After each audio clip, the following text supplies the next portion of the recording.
नमस्कार दोस्तों। मैं हूं संतोष पाठक और आप लोग देखना शुरू कर चुके हैं संतोष पाठक ऑफिशियल यूट्यूब प्लेटफॉर्म। ऐसा लग रहा है कि भारतीय जनता पार्टी की राजनीति जितनी तेजी से बदलती हुई जा रही है, उतनी ही तेजी से भारतीय जनता पार्टी के इकोसिस्टम में रहकर बीजेपी को फायदा पहुंचाने वाले तमाम लोग भी एक एक करके गिरते हुए नजर आ रहे हैं। और अब बारी देश के मुख्य चुनाव आयुक्त, जी हाँ, देश के वर्तमान मुख्य चुनाव आयुक्त ज्ञानेश कुमार की है। और ये बताया जा रहा है, ये खबर निकलकर सामने आ रही है कि 70 लोगों की मौत के मामले में उन पर मुकदमा चलाने की तैयारी की जा रही है। एक बड़ी खबर लेकर मैं आपके सामने आया हूं। और अंतिम फैसला कौन करेगा?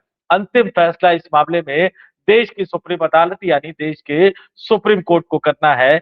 क्या है ये खबर? कहां से ये खबर निकलकर सामने आ रही है? और अगर वाकई ऐसा हो गया तो फिर इस देश की चुनावी राजनीति किस तरह से बदली हुई नजर आएगी? और अगर चुनाव आयोग निष्पक्ष हो गया तो फिर नरेंद्र मोदी साहब का क्या होगा? भारतीय जनता पार्टी के पूरे इकोसिस्टम का क्या होगा? इससे जुड़े एक एक तथ्यों को इस स्टोरी में मैं आपके सामने रखूंगा, लेकिन शुरुआत एक अपील, एक आग्रह के साथ करूंगा। थोड़ा सा रफ्तार तेज कीजिए। आपके साथ सहयोग, समर्थन, समर्पण की जरूरत हमें बहुत ज्यादा है। तो अगर आप नए दर्शक के तौर पर जुड़ रहे हैं तो हमारे इस यूट्यूब मंच को सब्सक्राइब जरूर कर लीजिए। और नए पुराने दोनों दर्शकों से कहूंगा कि अगर मेंबर के तौर पर ज्वाइन कर सके तो ज्वाइन भी कर लीजिए। हजारों की तादाद में वो लोग हैं जो हमारे वीडियो देखते हैं, उनको पसंद आते हैं। उनमें से कई लोग लाइक भी करते हैं, कमेंट भी करते हैं, लेकिन फिर वो आगे बढ़ जाते हैं। अगर वो सब्सक्राइब कर लेंगे तो एक बढ़ा हुआ आंकड़ा हमारा भी हौसला बढ़ाता हुआ नजर आएगा। तो आपसे अपील, आग्रह, हमारे यूट्यूब मंच को सब्सक्राइब कर लीजिए ताकि हमारे परिवार का कारवां और ज्यादा आगे बड़ी तेजी से बढ़ता रहे। और अब आते हैं आज की खबर पर। भारतीय जनता पार्टी के इकोसिस्टम के आगे चुनाव दर चुनाव कांग्रेस पार्टी हार रही है, इस बात में कोई दो राय नहीं है। राहुल गांधी लगातार सड़कों पर उतरकर संघर्ष करते हैं। उनकी भारत जोड़ो यात्रा में भीड़ आती है, उनकी बिहार में वोटर अधिकार यात्रा में भीड़ आती है। तमाम लोग, समाज के अलग अलग तबके के लोग उनसे कनेक्ट होते हुए नजर आते हैं। लेकिन जैसे ही चुनाव की बेला आती है, समझ में नहीं आता कि ईवीएम मशीन को क्या हो जाता है।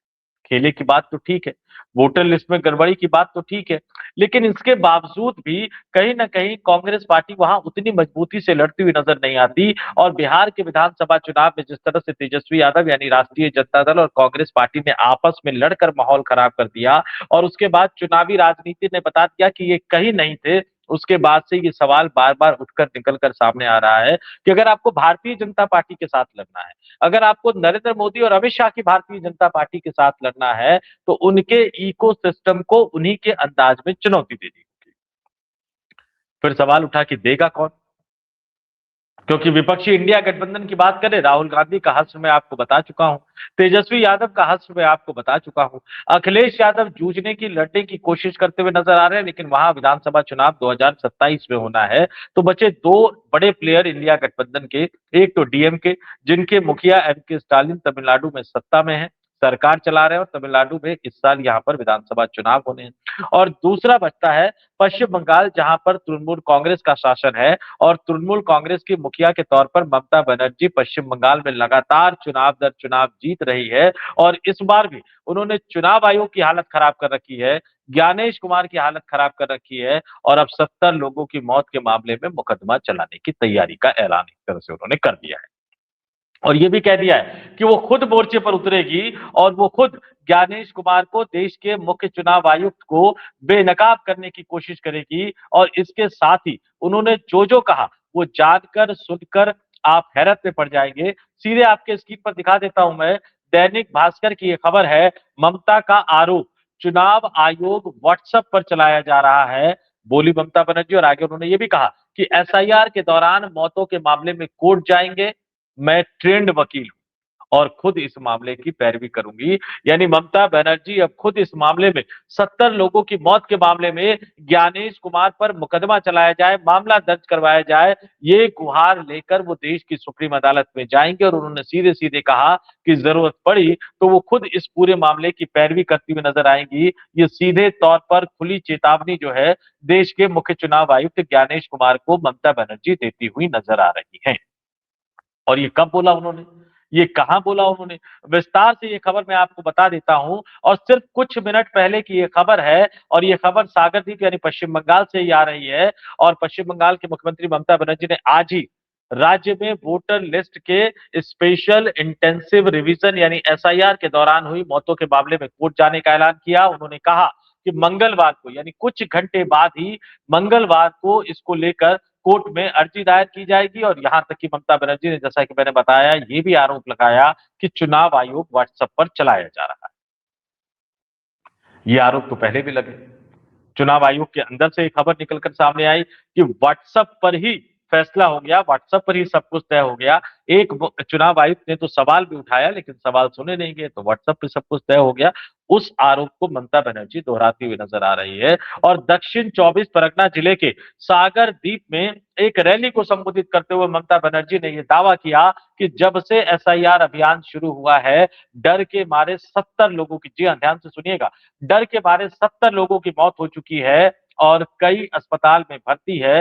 ममता बनर्जी ने कहा कि वो सुप्रीम कोर्ट में वकील के तौर पर नहीं, बल्कि एक आम नागरिक के तौर पर पेश होने की अनुमति मांगेगी। और इसके साथ ही उन्होंने आगे कहा कि जरूरत पड़ने पर वह सुप्रीम कोर्ट जाएगी, जनता के लिए पैरवी करेगी, जनता की आवाज बनेगी। और उन्होंने ये भी याद दिलाया कि उन्होंने कानून की शिक्षा प्राप्त की है, ट्रेंड वकील है। और ज्ञानेश कुमार का, देश के मुख्य चुनाव आयुक्त ज्ञानेश कुमार का जिक्र करते हुए ममता बनर्जी ने कहा कि अगर लोगों के अधिकार छीन लिए गए तो आप भी गायब हो जाएंगे, गायब हो जाइए ज्ञानेश कुमार। और सीधे सीधे आरोप लगाया कि गंभीर रूप से बीमार लोगों को भी चुनाव आयोग ने एसआईआर अभियान के दौरान मतदान केंद्र पर वैधता साबित करने के लिए कतारों में खड़ा कर दिया था। 2 महीने में लगभग 70 लोगों की मौत हो चुकी है, क्या किसी का दिल नहीं दुखता? अगर आपकी 85 वर्षीय मां को एम्बुलेंस में घसीटा जाए तो दिल्ली के नेता क्या जवाब देंगे? उन्होंने आरोप लगाया कि प्लास्टर लगे पैरों वाले लोगों, हाल ही में अस्पताल से छुट्टी पाए लोगों और बुजुर्गों को सुनवाई में शामिल होने के लिए मजबूर किया जा रहा है। उन्होंने यह भी सवाल उठाया कि क्या नाम हटाने का आदेश देने वालों के पास खुद के माता पिता के प्रमाण पत्र है? और क्या इस देश में बंगाली बोलना एक तरह से अपराध हो गया है? विधानसभा चुनाव से पहले एसआईआर के जरिए लोगों को डराया जा रहा है, धमकाया जा रहा है। मुख्यमंत्री ने यह भी आरोप लगाया कि भारतीय जनता पार्टी चुनाव से पहले लोगों को प्रलोभन देती है और चुनाव जीतने के बाद दमनकारी कार्रवाई करती है। चुनाव से पहले वे 10,000 रुपए देते हैं और चुनाव खत्म होने के बाद बुलडोजर चला देते हैं। आप जितना चाहे अत्याचार कर सकते हैं, लेकिन इसका कोई रिजल्ट नहीं निकलेगा। और एसआईआर अभियान के बारे में आपको पता ही है, 11 राज्यों में एसआईआर पूरा हो चुका है। फाइनल ड्राफ्ट रोल में 3,69,00,000 वोटर्स के नाम जो है वो काट दिए गए हैं। सबसे ज्यादा जो नाम काटे हैं तमिलनाडु में, जी हाँ, आपने बिल्कुल सही सुना, तमिलनाडु, जहां पर डीएमके की सरकार है, इंडिया गठबंधन की सरकार है, भारतीय जनता पार्टी का कोई जनाधार नहीं है। वो स्वर्गीय जयललिता की पार्टी के गुटों को एक साथ लाकर तमिलनाडु में कुछ सीटें हासिल करना चाहती है, लेकिन बार बार भारतीय जनता पार्टी का प्लान फेल होता चला जाता है। उस तमिलनाडु में सबसे ज्यादा वोटर के नाम काटे गए। लेकिन जैसा कि मैंने बताया कि टीएमसी हो या डीएमके हो, वो चुनाव आयोग को उन्हीं की भाषा में जवाब दे रहे हैं, भारतीय जनता पार्टी के इकोसिस्टम को उन्हीं की भाषा में खारिज करने की कोशिश कर रहे हैं। और कई दिलचस्प खबरें भी निकलकर सामने आ रही है दोस्तों। और ये दिलचस्प खबरें बहुत कुछ बताती हुई नजर आ रही है। और कुछ दिन पहले, बहुत ज्यादा दिन नहीं बीते हैं दोस्तों, तृणमूल कांग्रेस के राष्ट्रीय महासचिव, लोकसभा सांसद अभिषेक बनर्जी 31 दिसंबर को यानी इस साल के अंत में वो चुनाव आयोग के दरवाजे गए, देश के मुख्य चुनाव आयुक्त से मुलाकात की, गर्मा गर्म बातचीत हुई, गर्मा गर्म बहस हो गई, तीखी बहस हो गई, दोनों के बीच में नोकझोंक हो गई। जो सवाल उठाकर अभिषेक बनर्जी लेकर गए थे, ज्ञानेश कुमार उस बात में से किसी का भी जवाब नहीं दे रहे थे। और हालत ये हो गई कि ज्ञानेश कुमार उंगली दिखाकर बात कर रहे थे। इस बात का खुलासा अभिषेक बनर्जी ने खुद बाहर आकर किया था।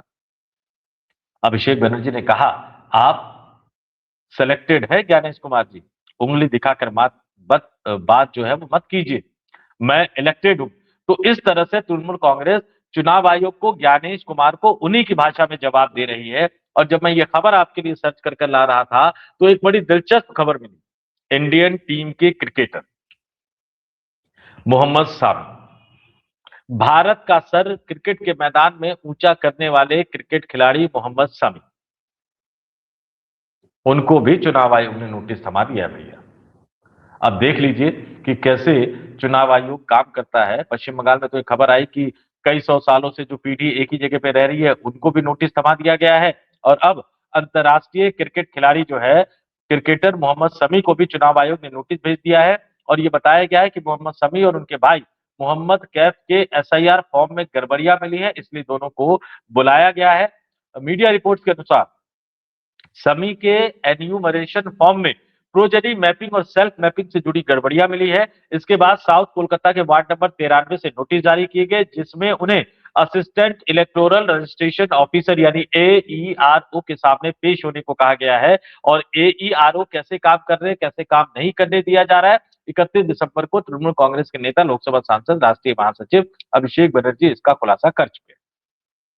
आगे आपको बता देता हूं, मोहम्मद शमी जो है वो Kolkata municipal corporation ward number 93 में वोटर के रूप में रजिस्टर्ड है, जो रास बिहारी असेंबली सीट यानी रास बिहारी विधानसभा सीट के अंतर्गत आता है।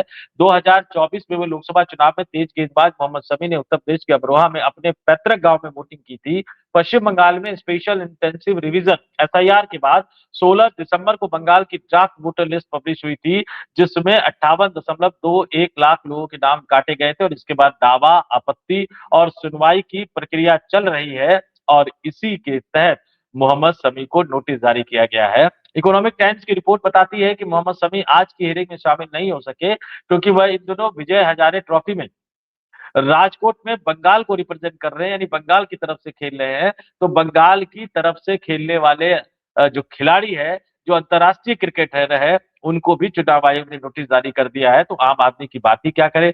समय को अगली सुनवाई जो है वो 9 से 11 जनवरी के बीच होनी है। और मोहम्मद शमी को आपको बता दूं कि 11 जनवरी से शुरू हो रहे न्यूजीलैंड के खिलाफ 3 वनडे और 5 T20 मैचों की सीरीज में हालांकि चुना नहीं गया है, लेकिन वो हमेशा इस देश के मान सम्मान को बढ़ाते रहे। प्रधानमंत्री खुद शाबाशी दे चुके हैं। लेकिन चुनाव आयोग का खेला देखिए, एसआईआर का खेला देखिए, देश के मुख्य चुनाव आयुक्त ज्ञानेश कुमार का खेला देखिए कि मोहम्मद शमी को भी चुनाव आयोग ने नोटिस जारी कर दिया है। अब उनको बताना पड़ेगा कि भैया वो वोटर लिस्ट में रहने लायक है। और ये तमाम चीजें आप सोच लीजिए कि किस तरह से इस देश में एसआईआर अभियान जो है वो चलाया जा रहा है। और जो विपक्षी राजनीतिक दल आरोप लगा रहे हैं, उन आरोपों को तो आप कतई खारिज नहीं कर पाएंगे। तो अपने तमाम दर्शकों से मैं कहूंगा, कमेंट करके बताएं कि मोहम्मद शमी को लेकर जो ये बड़ी खबर आ रही है, उसको लेकर उनका क्या मानना है। और दूसरी और सबसे बड़ी बात, ममता बनर्जी जो अब ज्ञानेश कुमार के खिलाफ कार्रवाई की बात कर रही है। हालांकि बता दूं कि सरकार ने कानून को बदल के ज्ञानेश कुमार को पूरी तरह से सुरक्षा दे दी है। इसीलिए राहुल गांधी कह रहे हैं कि जब वो सत्ता में आएंगे तो इस कानून को बदला जाएगा, पीछे की तारीख से बदला जाएगा। और चुनावी प्रक्रिया को गंदा करने वाले, भेदभाव करने वाले, गलत करने वाले, वोट चोरी करने वाले तमाम चुनाव आयुक्तों पर वो कार्रवाई करेंगे। लेकिन ममता बनर्जी अगर कह रही है कि वो कोर्ट में जाएंगी, अदालत में जाएंगी, खुद रिप्रेजेंट करेगी, तो देखते हैं कि सुप्रीम कोर्ट इस मामले में क्या फैसला करता है। मंगलवार को उन्होंने कहा कि अदालत में जाएंगी, तो कुछ घंटों का इंतजार, उसके बाद देखते हैं कि क्या कुछ निकलकर सामने आता है ज्ञानेश कुमार के खिलाफ कार्रवाई को लेकर।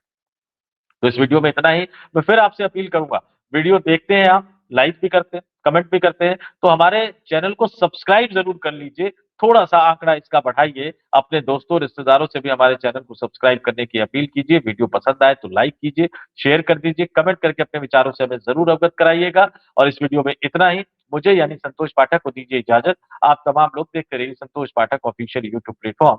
बहुत बहुत धन्यवाद, आभार और नमस्कार।